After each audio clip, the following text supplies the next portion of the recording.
Place du monument aux morts de Mont. L'opération Vacances sécurisées numéro 8 est lancée ce jeudi 27 juillet 2023.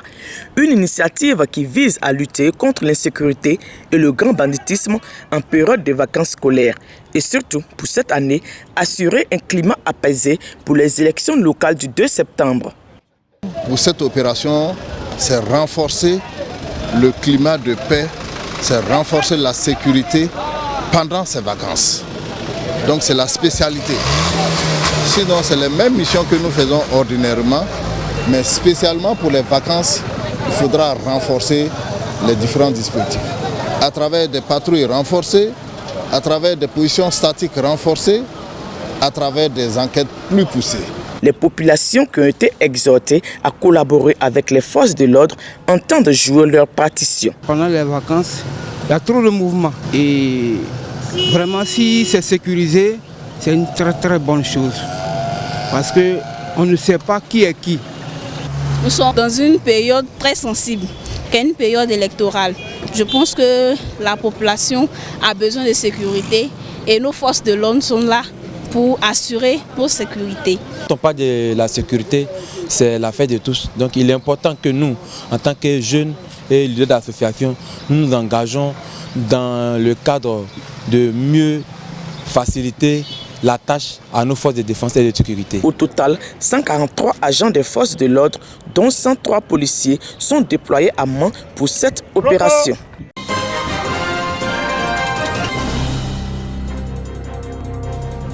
C'est une promesse faite aux populations de Niamey que tient le ministre Pierre Dimba à la tête du conseil régional de la Niébi-Tiassa.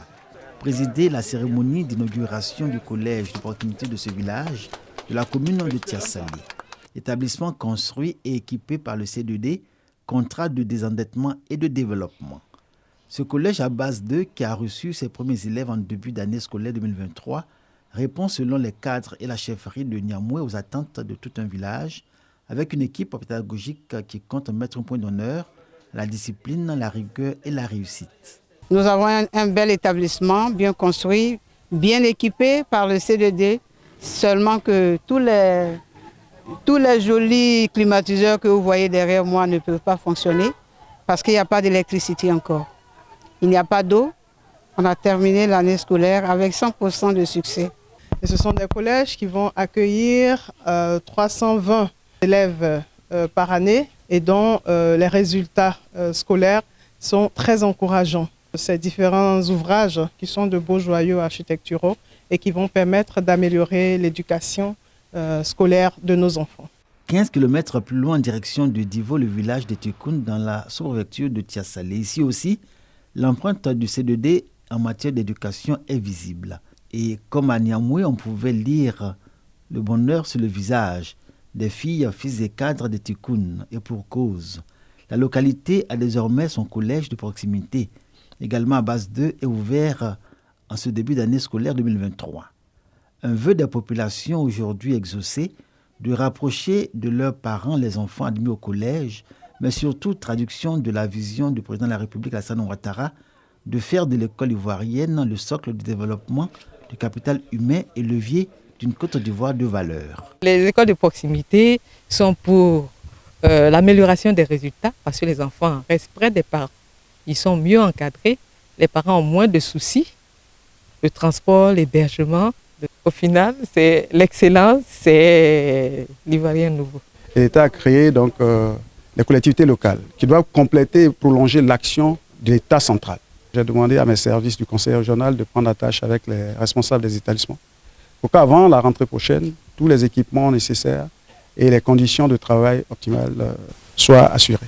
Le collège de Niamey et Tikoun porte à 9 le nombre d'établissements secondaires dits de proximité dans le département du Tiassali.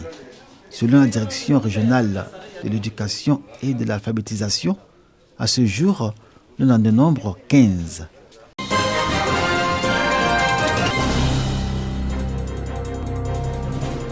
Avant 2018, la ville de Tailly, dans la région du Cavali, était alimentée en énergie par un groupe électrogène avec un seul village électrifié. Une situation qui impactait négativement le quotidien des populations. C'était infernal avec le groupe électrogène. Nous avons toujours vu qu'il y avait ce groupe qui faisait beaucoup de bruit. L'électricité est source d'énergie, et donc énergie qui est le produit de développement des entreprises. Donc c'est un nouveau départ pour Taï, avec l'électrification que nous avons aujourd'hui.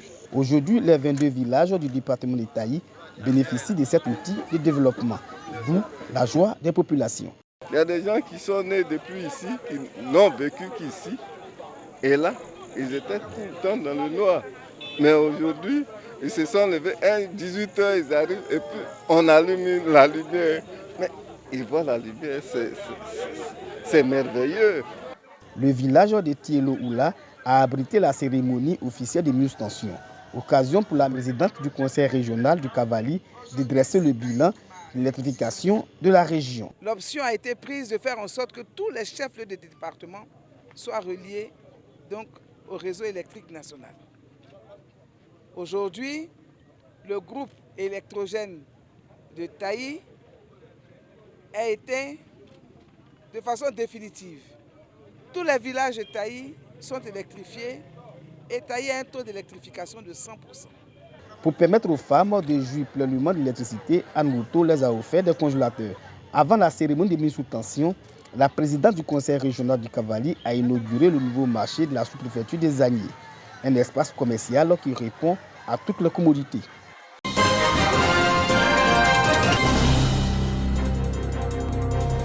La commune d'Azagui, à quelques kilomètres d'Abidjan. Le pays regorge d'énormes potentialités aquacoles.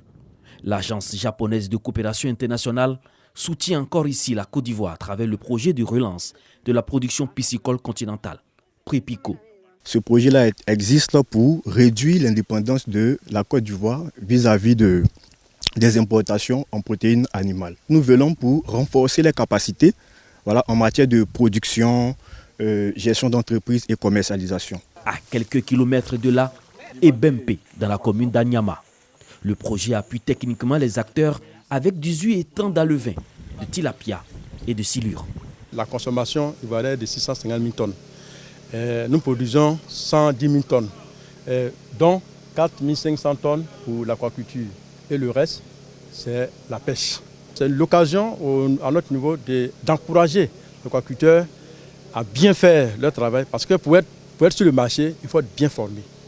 Dans la commune de Dabou, les acteurs de la filière sont instruits sur les techniques d'amélioration de la productivité, des réalisations et initiatives de la JICA pour assurer une sécurité alimentaire en Côte d'Ivoire. Grâce à ces différentes formations, on peut permettre à nos différents éleveurs d'évoluer dans leur exploitation, d'augmenter les cheptels et puis d'avoir de meilleures pratiques. Nous avons réussi à montrer la diversité de nos interventions, non seulement en termes de secteur, mais également dans les infrastructures.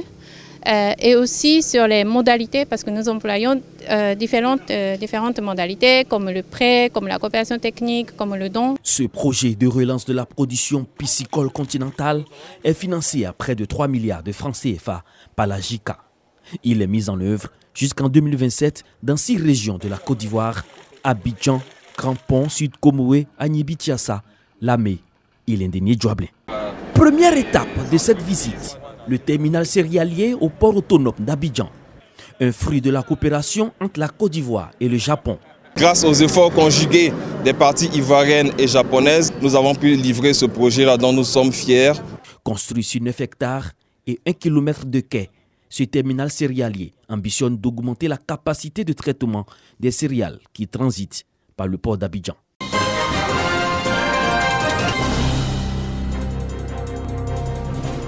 Les lampions se sont éteints sur la 12e édition du Festival national des arts et culture en milieu scolaire, FENACMIS.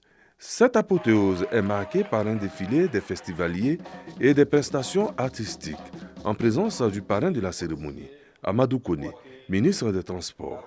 Les lauréats de chacune des 11 disciplines artistiques inscrites au programme de cette compétition, notamment le théâtre, le grand journal, la danse, le chant choral, la poésie, la peinture, le dessin, le tissage de pagne, le cinéma, la cuisine et le web art creativity ou art numérique sont récompensés. Ça a été une belle aventure pour moi et puis pour mes collègues parce qu'on a fait de nouvelles connaissances et on a appris aussi de nouvelles choses. L'année dernière, on a été deuxième à Gagnoa. Et cette année, nous sommes venus, on a été premiers. Le FENACMIS a drainé plus de 1500 festivaliers venus de 37 directions régionales de l'éducation nationale et de l'alphabétisation de Côte d'Ivoire. Un pari réussi pour les organisateurs. Le Festival national des arts et culture en milieu scolaire a été donc créé pour pouvoir permettre aux enfants de faire l'étalage de leurs talents, se familiariser à ce qu'on appelle aujourd'hui l'entrepreneuriat, surtout de susciter la cohésion sociale au niveau de nos jeunes générations. Le parrain de la cérémonie, Amadou Koné, ministre des Transports, se réjouit de la tenue de la 12e édition du FENACMIS à Bouaké. Le Festival des arts et de la culture en milieu scolaire est bien plus qu'un événement. Il est le reflet de notre engagement envers une éducation holistique. En encourageant les arts et la culture, nous permettons à nos élèves de se développer pleinement. En effet, les arts sont un puissant moyen d'expression, d'exploration et de découverte de soi. Ils sont une source infinie de créativité, de réflexion et d'émotion et un puissant levier pour transformer le monde qui nous entoure. En plus de sa fonction ludique, le FENACMIS constitue un important facteur de brassage de la jeunesse scolaire en Côte d'Ivoire. Ce rendez-vous des arts et de la culture est également un lieu d'apprentissage de la culture, du partage et de la paix.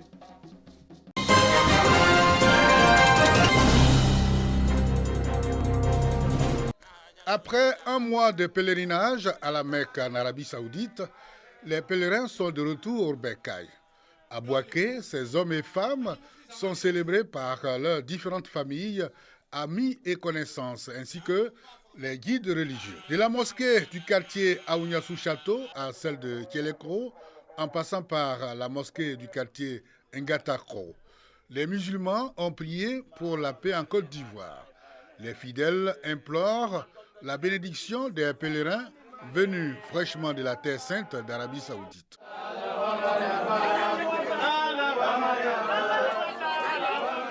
On a prié pour le président, on a prié pour la Côte d'Ivoire, on a prié pour nos mamans, on a prié pour la paix en Côte d'Ivoire, pour la cohésion, pour la stabilité. Donc on prie encore pour le président, pour lui dire merci et qu'il continue en tout cas de nous faire profiter de son savoir, de ses relations et puis de l'assistance qu'il apporte à tous les pèlerins qui sont arrivés là-bas. Que grâce à lui, la Côte d'Ivoire avait un nom à la Mecque. La Côte d'Ivoire était vraiment respectée. Quand on sortait avec notre drapeau et qu'on disait qu'on vient de la Côte d'Ivoire, on nous demande Côte d'Ivoire, on dit Alassane Ouattara, on voit comment les Arabes nous prenaient. Pour les responsables régionaux du COSIM de Becker, le pèlerin n'a autre récompense que le paradis. Ils appellent à cet effet l'ensemble de la communauté musulmane à se donner les moyens d'effectuer le pèlerinage dans la légalité. Côte à côte, les pèlerins et les fidèles musulmans ont prié pour l'ensemble des Ivoiriens, avec à leur tête le chef de l'État Alassane Ouattara et le gouvernement, afin qu'Allah guide leur pas pour une Côte d'Ivoire de paix, de fraternité, de pardon et de solidarité.